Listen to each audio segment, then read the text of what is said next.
What's up, my YouTube friends? Paul Glasgow, of course, here. Let me get this camera. Might be a little bit kind of wacky here.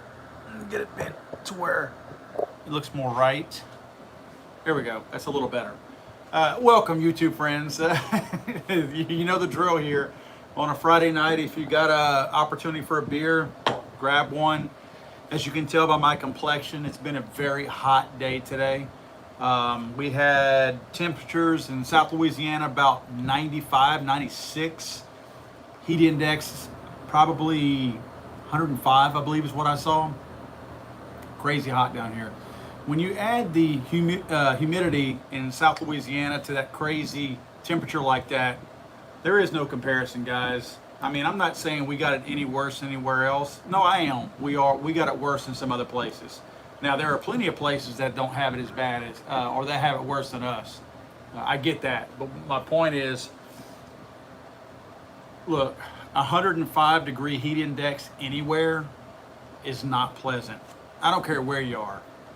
Let's see, guys. Let's see. Booker Dog's in the room. James Crumb's in the room. Richard Portello. Tomahawk M468.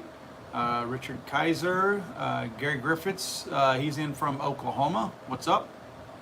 Let's see. Mr. FNH, what's up, man?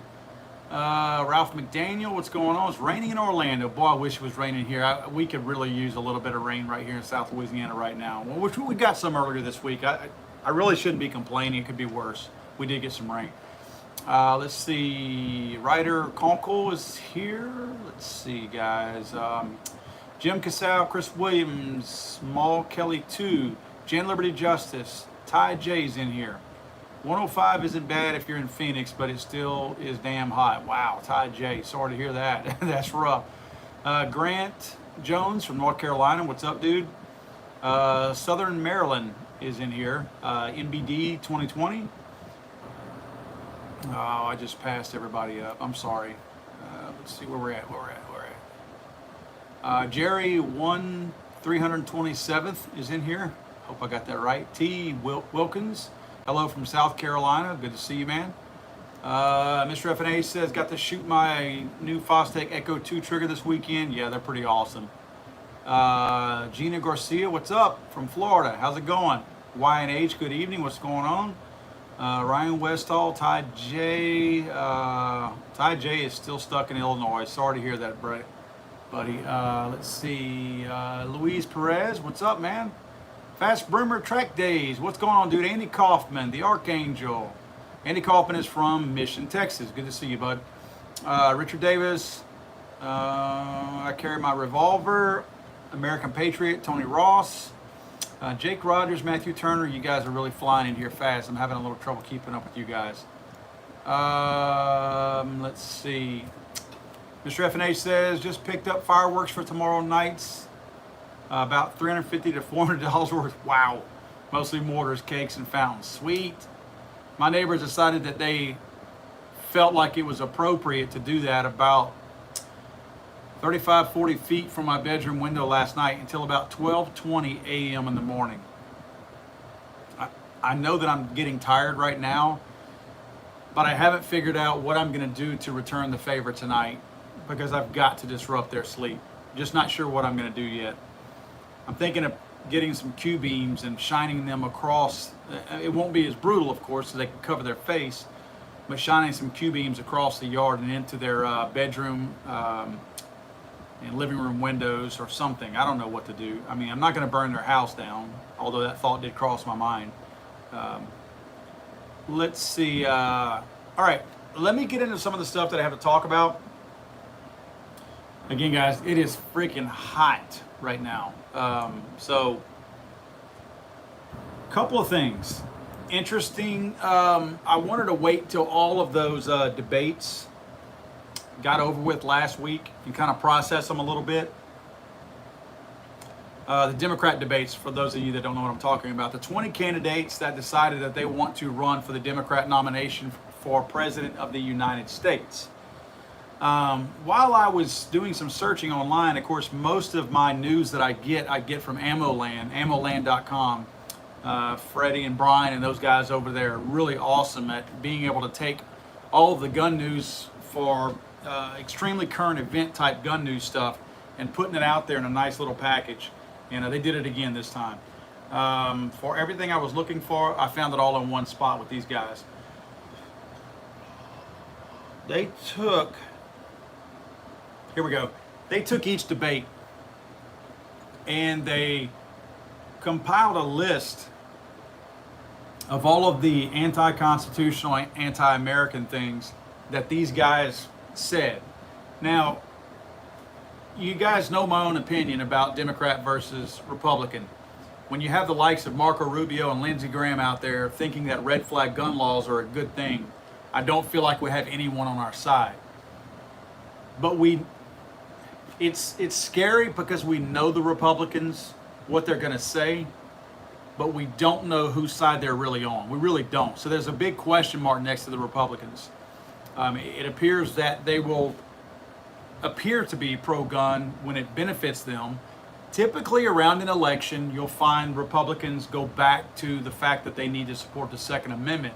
But in off years, like with Marco Rubio, they tend to get very anti-constitutional because, make no mistake, the people in Washington, D.C., party lines really don't mean anything to them. Control means everything to them. So to get right down to it, the Republicans are just like the Democrats in terms of they want to control you and I. This is not an Alex Jones segment or something that I'm trying to do conspiracy theory related. It's an actual fact. We know this based on people like Marco Rubio. When he is running, he appears to be very pro-gun. And then when he's in his off cycle where he's not being elected for that particular year, he tends to turn just like he did. I mean, how could anybody who is a Republican call themselves a pro-gun person and turn right around and support, not only support, but introduce and author a red flag gun law bill into the United States Senate or Congress? So again, my point to this is I just want to make sure we all understand where the Democrat candidates stand, but I'm not telling you that these people are any more or less of a threat than our own Republicans like Marco Rubio and Lindsey Graham are. So let me just go down some of this. Debate number one. Elizabeth Warren made the comment. She equated crimes with firearms to a health crisis, calling it a national health emergency, but ducked answering whether she supports confiscation proposals. Okay, she's ducking whether she supports confiscation proposals because she does support that, but she realizes she is trying to be more of a moderate Democrat right now. So she's trying to appeal to that smaller group of Democrats who are pro-gun Democrats. There are some out there, guys. They're actually, I mean, we know that. We talk to them all the time online. So Elizabeth Warren is doing everything she can. I mean, my God, she tried to drink a beer one week on camera. That's not a Democrat thing. The Democrat thing is more like hors d'oeuvres and caviar and champagne and wine. You know, blue collar Republicans are the ones who drink beer. Blue collar conservatives. So anyway, she's trying to sidestep the confiscation talk because she's trying to appeal to those pro-gun people, but she supports confiscation. Make no mistake. Creepy Senator Cory Booker. What a creepy bastard he is. This is a guy, and we can talk about each one. We know Elizabeth Warren lied about being an Indian to get her higher education, her master's and all that kind of stuff. She lied and said she was a Native American Indian. And she's been proven wrong, lied about it. Senator Cory Booker, Creepy Cory is what I call him, or Bathroom Booker. Cory Booker approached a gay man, not approached, he attacked a gay man in a private bathroom at some kind of institution where the gay man had made the comment that he really looked up to and idolized Cory Booker. Cory Booker met him in the bathroom, opened the door, forced his way in, groped the man's genitals, played with his junk for a little while, and made the comment, a few comments about how it was to actually, or how was it to actually have your hero or your idol play with your junk? Nobody's talking about it. It's funny if somebody whispers that about a conservative candidate, everybody knows about it. Here this guy comes forward, and he's a homosexual man, comes forward, and nobody's want to talk about it. But that's the truth. Creepy Corey says, I hear gunshots in my neighborhood and propose a national licensing program requiring training standards. Senator Booker also wants to restrict handgun sales to once per month. You can only buy one gun a month, because God knows if you buy a gun today, you could always buy a second one and decide to kill people next time. That second gun, that first one might be the gateway drug. That second one might be the one where you actually decide you want to kill somebody. Always sidestepping the fact that the idea of wanting to kill somebody originates up here. It does not happen in the gun store. He claimed to MSNBC that the majority of Americans agree with his plans to require licensing and training standards to exercise American rights. Do you know any Americans that agree with Cory Booker on wanting to require licensing and training standards? How does he know that? Doesn't it bother you the way Republicans and Democrats talk on behalf of us all the time? When they tell you and I that 90% of gun owners want X. I was never asked. Nobody ever asked me anything. I don't know any gun owners, not one. And I know a few gun owners, but I don't know one gun owner who has ever been polled and asked, do you support, say, outlawing private gun sales? Do you support what Creepy Corey is saying over here? Do you support the, his plan to require licensing and training standards? He wants to say that if you're going to buy a gun, everyone who buys a gun, we're not talking about a concealed carry license. We're talking about our concealed carry permit. We're talking about if you buy a gun, Corey wants you to be required to, and it's not going to be free, buy a license and to pay for some form of training. That's what Creepy Corey wants. Have you guys been asked about that? I haven't. Nobody's asked me one thing. So there's Creepy Corey lying about that. Amy Klobuchar. Amy Klobuchar, Democrat from Minnesota. Everybody hates Amy. Everybody hates Amy. Amy's own employees hate her. They have come out and said, we hate her. She's a hard person to work with. She talks down to us. Amy is not going to make it anywhere because Amy is an ass. I mean, when your own people are coming out talking about you behind your back and you're running for president, you must be a real a-hole. Amy Klobuchar says she tried to convince debate viewers, Amy tried to convince debate viewers that a forced buyback scheme to collect the more than 16 million privately owned AR-15s isn't confiscation as long as the government makes an offer. So Amy Klobuchar is saying that as long as the government tells you, hey Paul,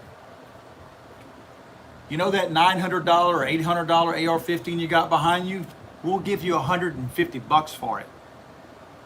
So it's not confiscation. Now, it's not a choice, because if I don't take the $150 for my $700 or $800 AR-15 back here, that's probably about a $700 AR-15. So if I don't take your $150 for my $700 AR-15, then you're going to take it from me. At what point is this not confiscation?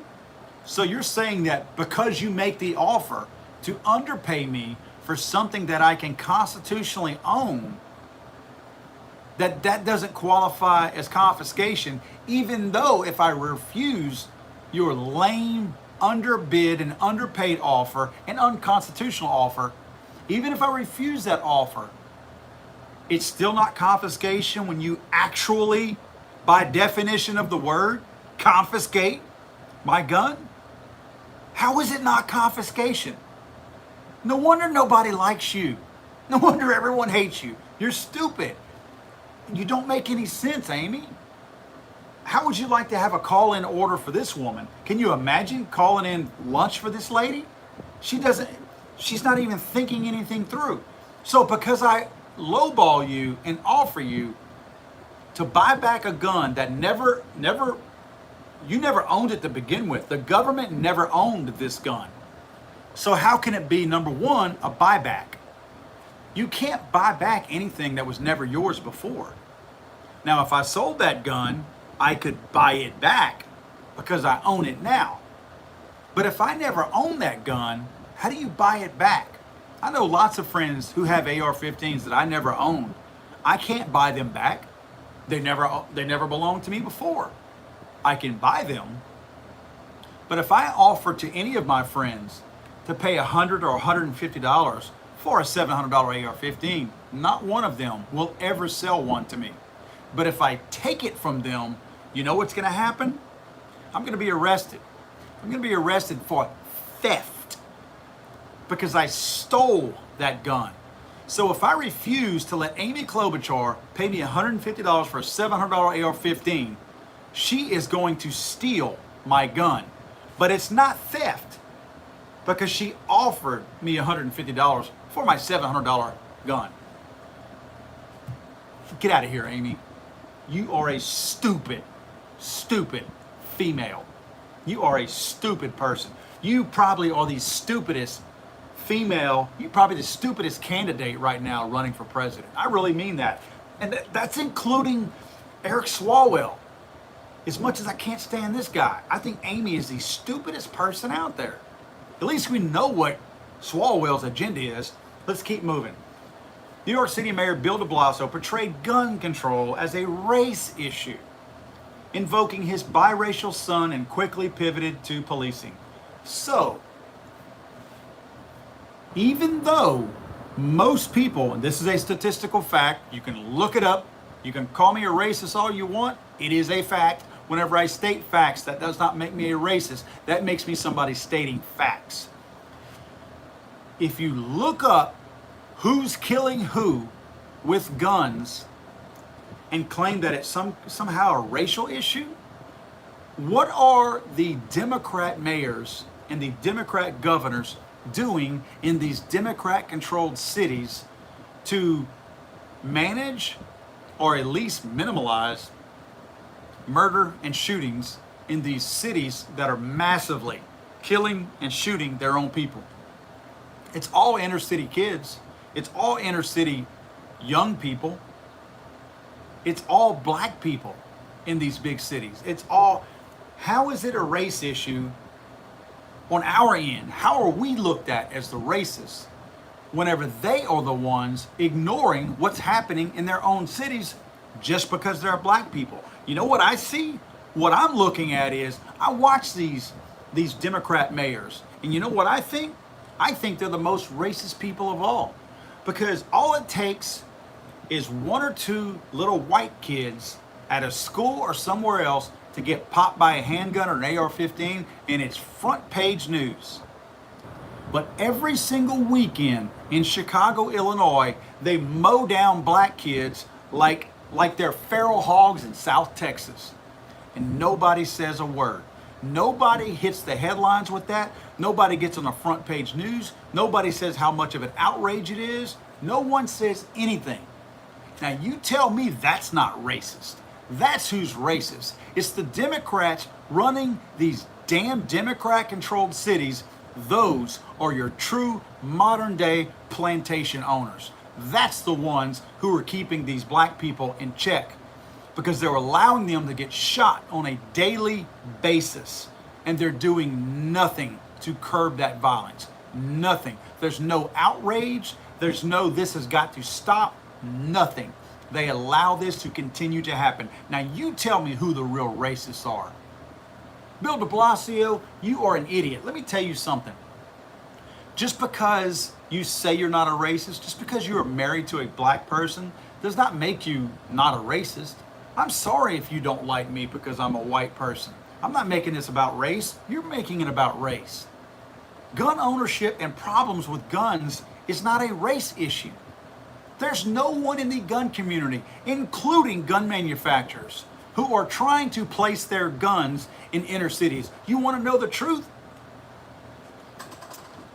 Gun manufacturers and dealers do not want this is gonna sound racist to some of you, they do not want their guns in the inner cities. You know why? Because they know that these Democrat mayors and these Democrat controlled city councils and everybody else are going to look the other way when all these Democrats, when all these black people in the community start shooting each other. They know that everyone's going to look the other way. Then all of a sudden, the only time that anybody's going to care about people being shot in these inner cities is whenever the brand of the gun comes up. So I can promise you that your Remingtons, your Wyndham weaponries, your Rugers, none of those people want their guns going to these inner cities because they don't want them to be a reason why somebody has a complaint. Now, the other reason why they're not putting their guns in these inner cities is because in many cases, tell me I'm wrong, they're not buying their guns from stores. Come on. The amount of shootings that happen in Chicago, do you honestly think about this? And I don't care if you're a liberal watching this or not. Do you honestly believe in your heart that citizen A, who's going to shoot somebody tonight, do you really think he's going down to the academy or the mom and pop gun shop, buying a gun so he can use it on the street that night? Do you really think that's what's happening? No, it's not. That's not who buys the guns. That's not where they buy the guns. Those guns are being sold out of the trunk of somebody's vehicle. So these gun manufacturers have nothing to gain by their guns being in Chicago. Nothing. Because they're not being bought legally over there. Once they're stolen, they're not like they're making more money off of them. Heck, Ruger doesn't make any more money. Once their gun was purchased the first time and then got stolen and brought to Chicago and then purchased out of a trunk somewhere, do you think Ruger gets credit for that? Do you think Ruger gets paid again? No, they don't. So Ruger doesn't want their guns being in Chicago either. But yet somehow a person like Bill de Blasio manages to think that he's got nothing more intelligent to say, so, oh, it must be about race. It's got to be a race thing, right? Sure it does. Another idiot. Let's see, Secretary Julian Castro, former Secretary of Housing and Urban Development, predicted a Democratic sweep of the White House and Congress, ushering in unprecedented gun control. He previously said there would be no handguns in an ideal world. Okay, no handguns. Handguns are the number one gun. I know AR-15s are right behind it. Handguns are the number one gun purchased in the United States, and by far the number one gun used in self-defense, obviously. So what are you going to do? You're going to ban them? You're going to confiscate them? We don't know his plan yet, but hold on. You probably will at some point. Former U.S. Representative Robert Beto O'Rourke. I won't call him Beto because that's a fake made-up name to try to appeal to Mexicans, but I will call him Beta, like a beta male. Called modern sporting rifles, AR-15s, called modern sporting rifles weapons of war that belong on the battlefield and not in our communities. So he wants to confiscate AR-15s as well. Representative Tim Ryan of Ohio steered clear of committing to gun control on the stage, referring to changes in mental health care instead. Ryan was once a lifetime NRA member, but has since embraced gun control platforms and even donated $20,000 of NRA contributions to gun control groups. Sounds to me like Tim Ryan is just going to do whatever it takes to get somebody to try to vote for him. This guy's polling at 0.01%. He's not a threat to be president. He's just trying to get somebody to listen to him. So ignore Tim Ryan. Same goes for U.S. Representative John Delaney of Maryland. John Delaney didn't get to directly answer questions on gun control other than to say solutions must be reached in a bipartisan manner. Whatever. So he's not a real threat either. Tulsi Gabbard of Hawaii. Hawaii is a wacko, nutbag, hotbed of anti-gun people. She spoke on military arms on the debate stage, but didn't offer her previous stance on the issues, where she supported banning modern sporting rifles, AR-15s, standard capacity magazines, and implementing universal background checks. She has stood for banning AR-15s, anything greater than 10-round magazines. She stood on banning those and implementing outlawing private gun sales or gifting of guns. You know, Tulsi Gabbard she's not a real threat either, but she's trying to run on the fact that she was in the military.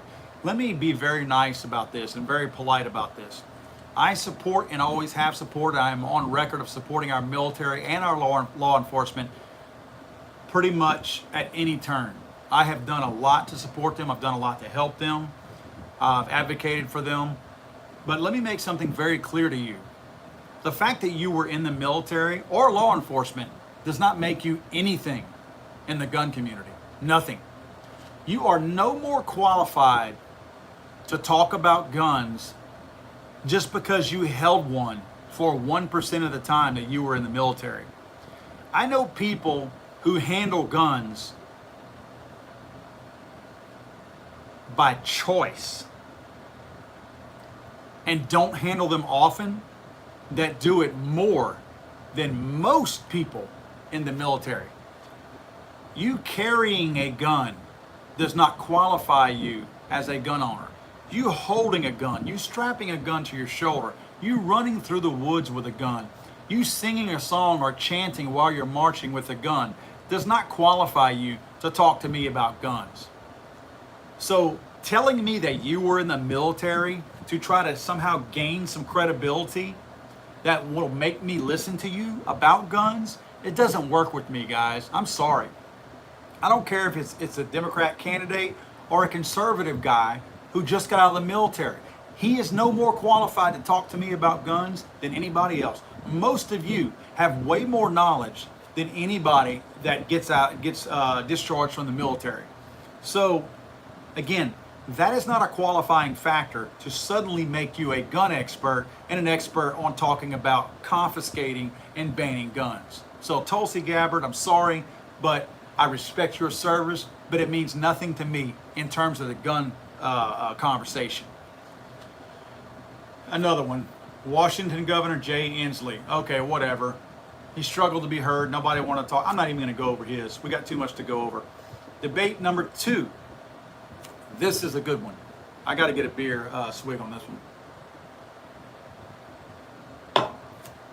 My good friend, Representative Eric Swalwell, I like to call him Small Balls. He answered the first question on guns, promoting his mass confiscation program, which even the moderators refused to acknowledge was a confiscation, labeling it instead a buyback.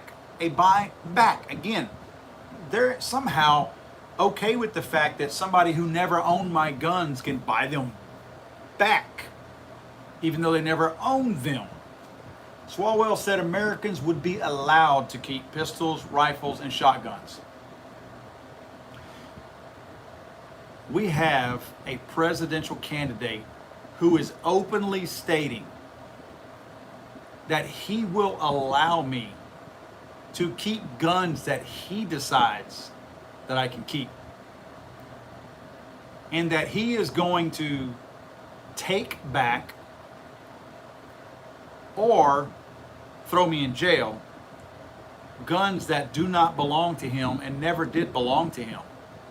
And he's not going to give me market value. Now look, I say the fair market value thing just for the sake of conversation. I'm not selling my guns back to the federal government, guys. I don't care if they offer me what they're worth. I bought my guns because I wanted them. I bought my guns because I need them. Maybe not every single gun. I may not need every single gun. But my guns are mine because I chose them, and some of them serve a very needy purpose. The federal government is not going to, the federal government will have to come take my guns. And I'm not trying to act like Billy Badass here. What I'm telling you is I will take this crap to the Supreme Court. If the government, look guys, Eric Smallballs has no chance of winning the election. Let's just assume he wins. Let's say he gets the nomination and he wins and he's our next president. I will take it straight to the Supreme Court. I will be the guy, and I'm not trying to act like a badass here. I will take this thing as far as it has to go. If this man I can't believe I'm calling him a man. If he tries to force me to take $100 or $150 for a $700 AR-15 and all the rest of these in here, If he tries to force me to do that, I will tell him, go pound sand up your ass. And then he will attempt to confiscate my guns, at which point I will not let him. Then he will try to imprison me for doing that. We will see him in the Supreme Court, and I will win. As well as any other American that he tries to do this to. I'm not selling my guns to the federal government. I'm not doing it. I bought every gun that you see in here for a reason. Number one, because I wanted them. Number two, because I can buy them. I have the constitutional right to buy these guns. And number three, some of them protect me and my family. But it's not the government's responsibility to even know why I bought any of these. And it's equally not any of their business what I do with any of my guns, as long as I'm not breaking any laws, I'm not hurting anybody, I'm not hurting myself. It's none of the government's damn business. Senator Bernie Sanders, he defended a previous position that states should decide gun laws and pivoted to his support for universal background checks and claimed so-called assault weapons are from the military, refusing to understand that modern sporting rifles, as designed in the 1950s, are a sporting rifle and sold by Colt as such before being adopted by the military and converted to the M16. See, that's the thing that a lot of these people really truly feel like the AR-15 was designed as a machine gun by the U.S. military, and then suddenly they started selling civilian variants of it. Quite the opposite. The AR-15 was the civilian variant originally built and invented as the AR-15. The federal government eventually adopted that design as a military style rifle, and they then named their AR-15 the M16. Bernie Sanders is a threat. Bernie Sanders is a threat because we have so many people in this country who have pivoted to the socialist platform. They want the free stuff. 5 years ago, if you told people that you were going to be running on a platform of free school, free healthcare, free internet, free everything, you would be looked at like you were crazy. Now it's totally acceptable. It's totally acceptable. It's something that everybody is perfectly okay with. Bernie Sanders has a legitimate shot at being our next president. He absolutely does. And many people believe he should have beat out Hillary Clinton, but all that was rigged in Hillary's favor. Watch out for Bernie Sanders. Bernie Sanders believes in outlawing private gun sales and does not think that you and I should own AR-15s. Watch out for Bernie Sanders. He's a legitimate threat. Kamala Harris. Kamala Harris is Willie Brown's old whore in California.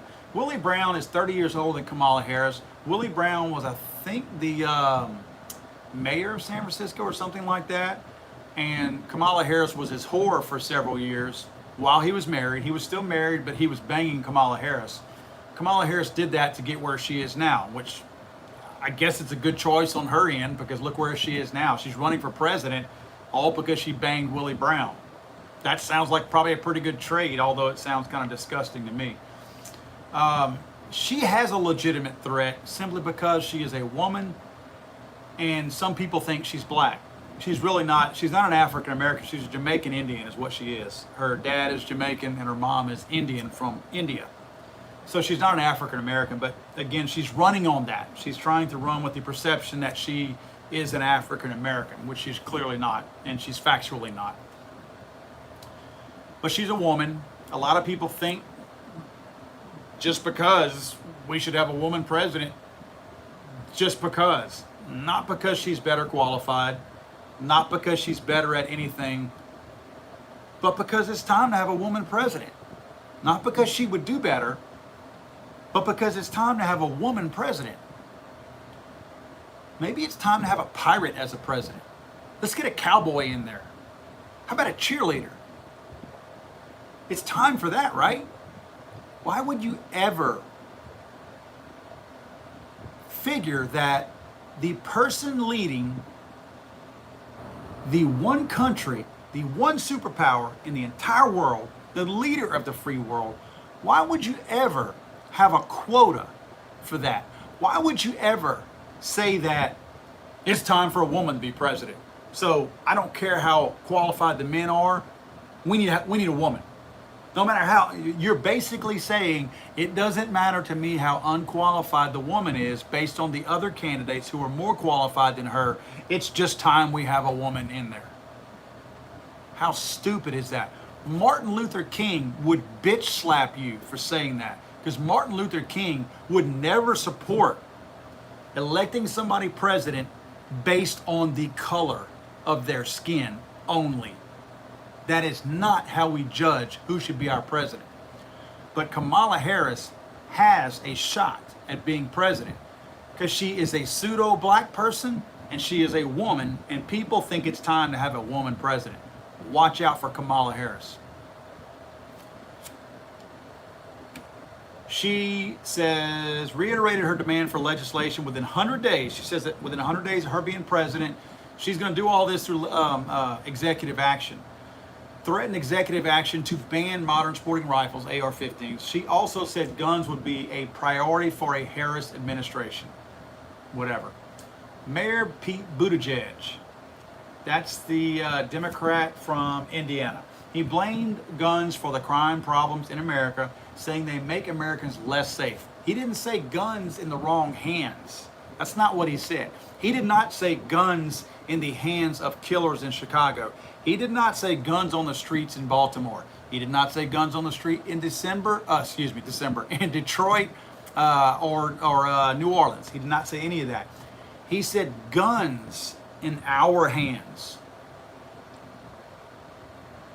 makes Americans less safe. Apparently nobody has educated Pete Buttigieg, or Buttigieg, whatever his Buddha whatever name is.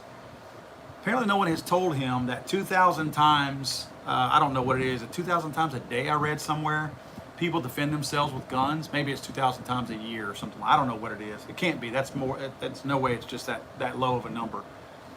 But maybe no one has told him that people protecting themselves with guns far, far exceeds those who are hurting and harming people with guns. Apparently nobody has told him that. Former Vice President Joe Biden, what a clown. He said gun manufacturers were the enemy. There's a lot of people work for gun manufacturers in this country, but they are the enemy. Adding he would conduct a modern sporting rifle confiscation under the guise of a buyback, just like small balls, and require all firearms sold to be equipped with so-called smart gun or authorized user technology that does not exist in reliable form. So Joe Biden, this is the same person who told you and I that you didn't need anything else, a gun for anything else. Go out and get a shotgun if you felt threatened, walk out on your balcony and pump off a couple of shots in the air, which is completely illegal anywhere in the United States. That Joe Biden. Now, I will tell you that because Joe Biden is such a wacko, and because he's old, he's a man, and he's white, he really doesn't stand a chance at winning. I think Bernie Sanders has more of a chance than Joe Biden, because Joe Biden is not quite as socialist as Bernie. And I think the people who are willing to vote for an old white man, because old white men are bad now, no matter what, you're bad if you're an old white man. But Bernie's not as bad, because Bernie's going to give you a bunch of free stuff. Now, if Joe Biden starts saying, yeah, I'm going to give you all the same free stuff that Bernie Sanders wants to give you, then Joe Biden very well could overtake Bernie Sanders as a legitimate challenge for the presidency. But for right now, Joe's kind of like on the outside looking in. I mean, Creepy Joe's he's freaking people out. Kirsten Gillibrand, another one that's just kind of there because she's a woman. Kirsten Gillibrand does not stand a chance. She says crimes committed with firearms were the fault of greed by gun manufacturers. Here we go again. Let's demonize gun manufacturers who are just trying to make a living, and they're doing it legally, perfectly legally. Senator Michael Bennet didn't speak on guns. I'm not even going to talk about him because he's not a threat. John Hickenlooper, Democrat from Colorado. I'm not even going to waste my time on him because he's not a legitimate threat. Marianne Williamson, she's the woman that sat to the left of the stage for 28 minutes during that debate. I thought she was the drink girl. I thought that she was a chick that you said, hey, I'll take one. You know, Coors Light. Come to find out, she was actually a candidate. She was there running to be president. Nobody spoke to her for the first 28 minutes of the debate. She didn't speak on guns, but she does support a ban on all semi-automatic firearms. All semi-automatic firearms, not the evil AR-15. All semi-automatic firearms. All of them. And standard capacity magazines, and she agrees to outlaw private gun sales. That's our candidates running for president on the Democrat side, guys. Unbelievable that we have an entire community of Democrats running for president who are anti-gun. Not one of them supporting guns. The closest thing we have, let me explain to you how crazy this contrast is. The closest thing that we have out of 20 Democrat candidates running for president, the closest thing we've got to a person supporting the Second Amendment is Elizabeth Warren not saying that she would confiscate guns. Now, she didn't say that I won't confiscate guns. She just didn't say if she would or not. That is the most pro-Second Amendment person who stood on that stage. Let me repeat this. The most pro-Second Amendment thing that was said during all 20 of these candidates running for Democrat nominee, the most pro-Second Amendment thing that was said during these debates was by Senator Elizabeth Warren stating that, or at least dodging the question and not stating whether or not she would confiscate firearms, AR-15s. That's the most pro-Second Amendment thing we had. We had nobody saying that it's a constitutional right. We had nobody saying that if you legally purchase your guns, that you could keep your guns. Nothing like that. The most pro-Second Amendment thing was somebody saying, I'm not sure if I'm going to confiscate your guns or not. That's crazy town, folks. That is crazy town.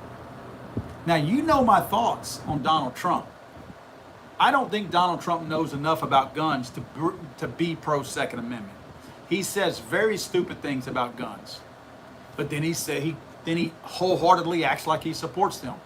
I have no idea where Donald Trump stands on guns and the Second Amendment. I really don't. I think it's more of a popularity thing. Whatever's the most popular thing to say or believe in, I've said it before, the most people that he can please by saying something pro or anti-gun is what he's usually going to say. But these Democrats have made it very, very clear that there's nothing pro-gun about their stance. Nothing. It is anti-gun, I'm coming for your guns the whole way through. Now, whether or not they can actually do that, I will say this about Republicans. Got no use for them. But Republicans will usually, it's a game they play. If a Democrat wins the presidency, then you will find that a lot of your Republican senators and congressmen who are actually anti-gun right now. You'll find that your Marco is actually supporting and authored a red flag gun law and anti-gun gun law. Marco would suddenly pivot if there were a Democratic president and then all of a sudden say, I'm pro-gun, I'm pro-gun, I'm pro-gun. We don't need that crazy red flag gun law. I was wrong about that. Or he would rewrite it and include all kinds of other stuff in there. So I don't really think that any real confiscation or anything like that could happen. You know, none of us are stupid, right? If any of these clowns that are talking about confiscation, let's imagine Eric Swalwell became president. I have talked to a sheriff in a very large parish in the state of Louisiana, one of the largest. And I told him back when Barack Obama was president, I said, what would you do if Barack Obama decided to confiscate AR-15s or 30-round magazines? You know what he told me? And this is not a really pro-gun guy. This is not a guy who stands on the Second Amendment. He's a Democrat, actually. You know what he told me? I'm not sending my guys to confiscate guns. I'm not sending any of my guys. If I try to send my guys back into these backwoods over here, and he named the community, if I try to send them out there to go confiscate 30-round magazines, half of them not coming back. The other half ain't gonna go, because he knows that it's dangerous for his men to go try to impose some kind of anti-gun, anti-constitutional Nazi-type law that's totally not constitutional and allowable under our Constitution. He knows that those people in those backwoods know their rights and will most likely fire upon those guys trying to illegally confiscate their AR-15s or their magazines. And then he knows that he's got a lot of pro-Second Amendment people who are actually law enforcement officers who won't go in the first place. They're not going to go confiscate those things. So imagine the predicament of presidents across the country. Now, I know when you go into some of these crazy, whacked out little areas, some of those sheriffs will support that kind of stuff, but a lot of them nationwide won't. So how are you going to ever push this when the people that you're expecting to push them through ain't pushing them through? Not going to happen. So, but imagine it, guys, an Eric Smallball becoming president of the United States, and one of the first things he says, you hear it all the time, if Congress won't act, I will. As of this day, you have 5 days to turn in your AR-15, and I don't care how nice it is and how much money you've put into it or what brand it is. I will offer you $150 for that AR-15. If you don't take it, we are going to take it from you. If you refuse to let us have it, when we come to take it from you, you go to jail and you become a felony. That's what we're faced with, guys. That is a very strong possibility. Guys, I'm going to open up to the floor now. I really wanted to go over all that today because it's important to me. It's important to me to know what we're up against. Again, I don't want to make this a two-party thing that I'm not trying to tell you guys to vote for Trump or Republican. I'm just telling you that we need to all understand what we're up against on both sides. We need to understand if we need to educate Trump on where he needs to be in terms of the Second Amendment, then maybe that's what we should be doing. Maybe we need to refocus our own efforts amongst ourselves. Instead of fighting these wacko Democrats out there, maybe we need to start pulling Trump aside and saying, hey man, this is how things work and this is how they need to work. And maybe we just need to educate him. I mean, it can't hurt, right? Again, he's really simply trying to please people when he says things. So let's make him think that a whole lot of us out there need to be pleased, because we need somebody like the President of the United States to support the Constitution and please us by being constitutional about it. That would be a good thing, Mr. President. Maybe we do, I don't know, who knows, a petition, a march. I don't know, you guys got ideas? I mean, there's got to be something that we can do to get the man's attention. So whatever we do, we got to figure it out, because we know what the other side is going to be. We dodged a lot of bullets, no pun intended, when Obama was in there for 8 years. Obama wanted to take our guns. He just didn't have the full support. The problem is Michael Bloomberg has funneled so much money into the anti-gun movement that now we've got people that I think they have numbers on their side, not more than us, but they do have numbers on their side where I do believe they can make a legitimate push to confiscate and start outlawing some of these guns. I do believe that's a possibility. I honestly do. Even with Trump in there. Even with Trump in there. We are one school shooting away from AR-15s being banned. Let me make a prediction. And I hope I'm wrong, and I pray to God I am wrong. If somebody walks into a preschool next week with an AR-15 and kills 20 or 30 little kids, AR-15s will get banned. Trump will ban AR-15s. Regardless of the circumstances involved with how that AR-15 got in that person's hand, no matter how whacked out that person is in the head, if somebody walks into a preschool next week and kills some kids with an AR-15, Trump will allow AR-15s to be banned. That's how close we are to it. That's why we have got to make a push. We have got, look guys, when we see things that aren't right and don't make sense, don't turn the other way. If you see a person who should not be, who's like maybe a little bit mentally off, says crazy things, rubs peanut butter in their hair, you know what I mean? Just, if we find a nutbag out there and they start acting differently, this is not a red flag gun law thing. Red flag gun law should never exist. My thing is, maybe you go talk to the person. Maybe you befriend them. Maybe you talk to a family member. I don't mean report them, because they have a constitutional right, as long as they have not committed a crime, to own a gun. That is their right, per the Constitution and the Second Amendment. My thing is, we don't need a red flag gun law to go illegally seize firearms from people who have done nothing wrong. But there's nothing wrong with approaching that person, a family member or somebody like that, and trying to intervene to the point where if they're being troubled and they're having some issues, maybe somebody needs to be made aware of it. Maybe if somebody is abusing a child, or a child is being bullied or on too much medication or something like that, and the parents are ignoring them, maybe it takes a coach or someone like that to intervene and pull that kid aside and put his arm around them and talk to them and say, look son, is there something I can help you with? That's what I'm talking about. That's the kind of stuff that we as responsible gun owners should be doing. We should be looking out for our fellow gun owners.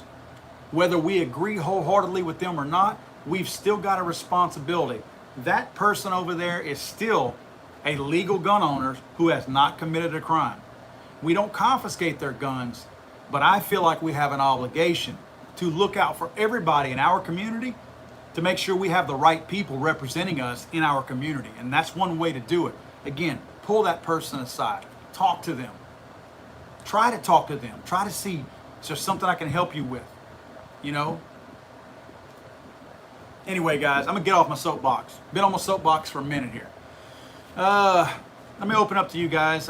Hit me with some, if you got any questions, or just conversate amongst yourselves. That's fine too. You guys have great conversation going every week. Y'all do. Y'all talk amongst each other, and I love it. I'm just gonna read some of your comments here.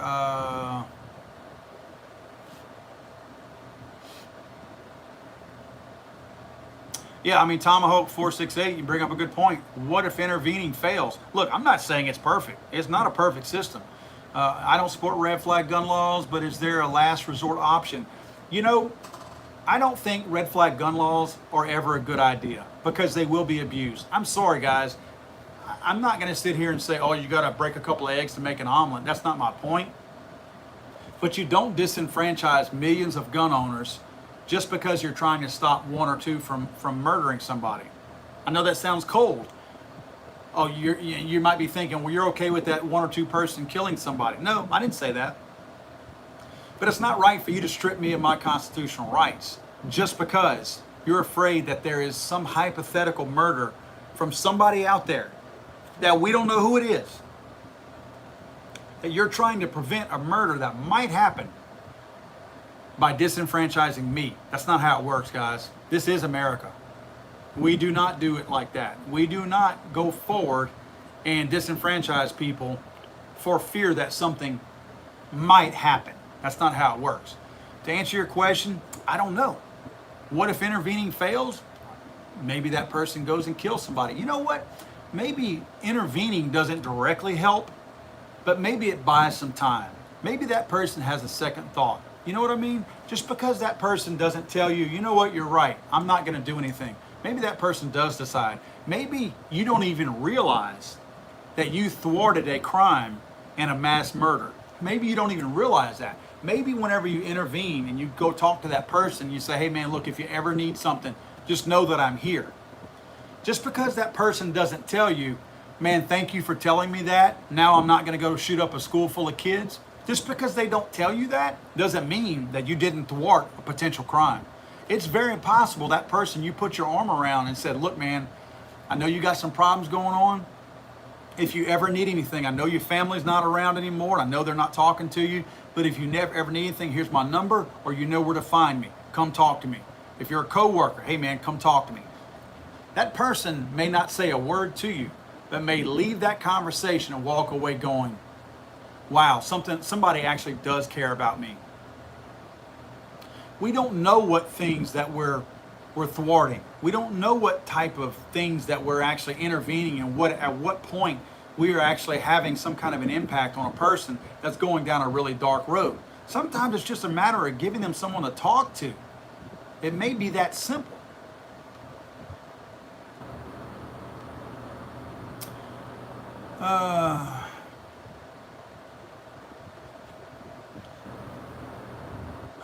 James Avery says, me and my homies would have been stacking bodies by now. George Washington. I believe you're right, sir.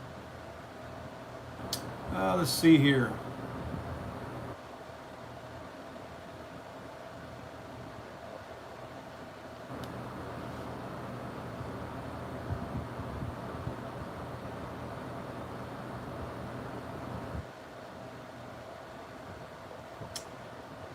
You know, Carol brings up a good point. Forcing schools to accept dangerously mentally ill young people into regular schools where they are picked on, put in special classes through the IDEA Act is dangerous. It absolutely is. That's where, in my opinion, we've got to focus more on what are these schools doing to allow the bullying that takes place. Yes, they say that they have anti-bullying means and things like that in place, but they don't. Not effective ones. How many times did you guys see people in school, while we were all in school, that witnessed bullying, and you knew they witnessed bullying? You saw that teacher or that guidance counselor, usually it was teachers, you saw them witness one child bullying another child, and they acted like they didn't see it for whatever reason. I don't know. I'm not saying they condone it. Maybe they had something, seriously, maybe they had something better to do. Maybe they were hungry and they wanted to hurry and get to lunch. For whatever reason, I saw teachers that were okay with bullying. Until we can make bullying 100% a bad thing, and until we can make examples out of teachers who look the other way, until we can put video cameras, security cameras throughout our schools. Look, teachers don't want this because teachers can do whatever they want in their classroom without cameras. I'm sorry, guys. There should be cameras in every hallway and every classroom in America. There is no reason why. I'm not talking about open to the general public and anybody can log on and see what's happening. Every single school should be video monitoring every single corner in every single school. You want to catch these teachers looking the other way when these children are being bullied and they look the other way? Put their butts on video and you bring them in and you sit their union steward right next to them and you have a no tolerance policy for a teacher allowing bullying. They've already got these stupid no tolerance policies now that if a bully gets picked on and the bully punches somebody in the mouth, that somehow or another the person, retaliating is also expelled. That's not how you deal with bullies. You deal with bullies by expelling the bully. So if we want to have a no tolerance policy for even the person defending themselves, let's include teachers and faculty in with that also. If you get a teacher that witnesses bullying and doesn't do anything about it, they're gone. Gone. Fired. You cannot work in this county or parish again. You're gone. That's what needs to happen. You want to see some teachers start cracking down on bullying? You make their jobs tied to it. Then you're going to find out what teachers do or don't care about kids being bullied. Oh, let's see, guys. Yes. Dangerous Freedom says, do you think the Portland attacks were lethal force justified? I do, to a certain degree. I think that, I don't think that somebody should pull a gun out and shoot somebody just because they threw a milkshake on them. I mean, I'm trying to be real here. But at the same time, once blood starts flowing from a man's head, it's all bets are off. You are threatening a person's life. You are striking this person in their head, and you can kill them. You can give them brain damage that cannot be backed up, or you can kill them. You deserve a bullet in your ass when you do that. Again, scuffles, no. I don't ever think if somebody is scuffling or spraying the little silly string on somebody, you know what? If you spray me with silly string, I'm not going to shoot you. Even though you may have done something else to deserve to get a bullet stuck in you, I'm not going to shoot you for spraying silly string. I'm really not. Now, if I turn around and I tell you not to and you continue to do it, I don't know at what point assault becomes an issue, but I will defend myself. So I don't think carte blanche, across the board, that lethal force was justified. But when those people were getting bashed in the head and their head split open, absolutely. Absolutely. I think the man who had his head split open several times in the back, if he would have been allowed to legally carry a firearm, he would have been justified in taking it out and going to town on those who were actually trying to kill him. What else were they doing? Hello, Antifa boy. When you split this man's head open, was that an accident, or did you mean to do more harm than what you did? That's what I would like to know. What was your intent when you split this man's head open? You do realize there's a brain inside, right? And that you could have killed this man? You do understand that, right? That's what I would like to know. What was your intent when you struck me in the head?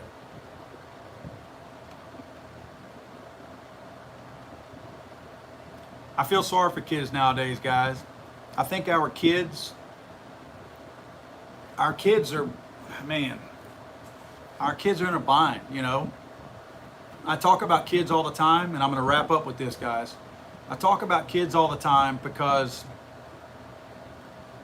kids really are our future. I know it sounds lame, but they absolutely are. There will come a time when we'll be sitting back either scratching our heads, wondering what happened, or high-fiving each other because of what happened. At this point, I don't see us high-fiving each other. I feel like our kids are, you know, we all work so hard. We try to raise our kids, but kids in many cases, and I don't mean all of our kids, but kids in many cases, you know, when we were younger, look, if you didn't see us from the time you got home from work, I'm talking about our parents. If you didn't see us from the time you got home from work until it was time to go to bed that night,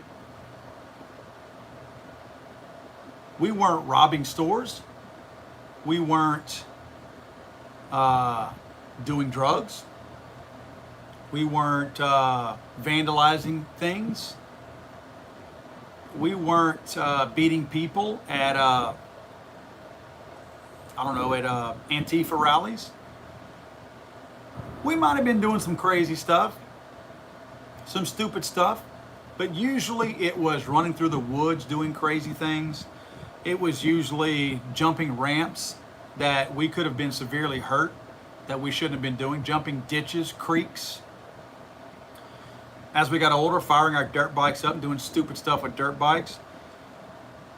But we all kind of had it under control to a certain degree. And it's to the point now where I don't feel like our kids, I don't know what it is. I don't feel like now our kids have the advantages that we had. And I know that we didn't have the things that kids have nowadays. But you know, when I turned 18 years old, guys, seriously, 18, 19, I was working a full-time job. I felt responsible. I know I wasn't as responsible as I am today. I was pretty darn responsible. By 19, I was living on my own, paying my own rent, paying for a car note, my insurance, everything. By 19, you show me a 19-year-old today that's doing that. There's not many. I'm not saying there's none. There's not many. I don't know of any. I just feel like our kids nowadays are so worried about what other people think of them. And I know we all worried about that too. I'm not saying that wasn't a thing back then. But social media, just like what we're here right now on YouTube, social media has made things to the point where all it matters is how many likes you have and how many people are following you and giving you a thumbs up. No matter how stupid the thing is that you're doing. Like that dumb woman that licked that ice cream in that Texas store the other day. How disgusting. How are people doing stuff like that? So I'm going to end it, guys, with that. You know, look, if you got kids, take them to the range. Make sure they know you love them. Make sure they know that you care about them. If they have a friend that has crappy parents, take them too. Let them know somebody cares about them. You know what I mean? Because some of these parents don't do anything with their kids, and these kids wonder if they're being loved sometimes. And I'm not trying to make this all mushy and everything, but our kids gotta feel like we care about them. They gotta feel like they're loved. They gotta feel like we care about them.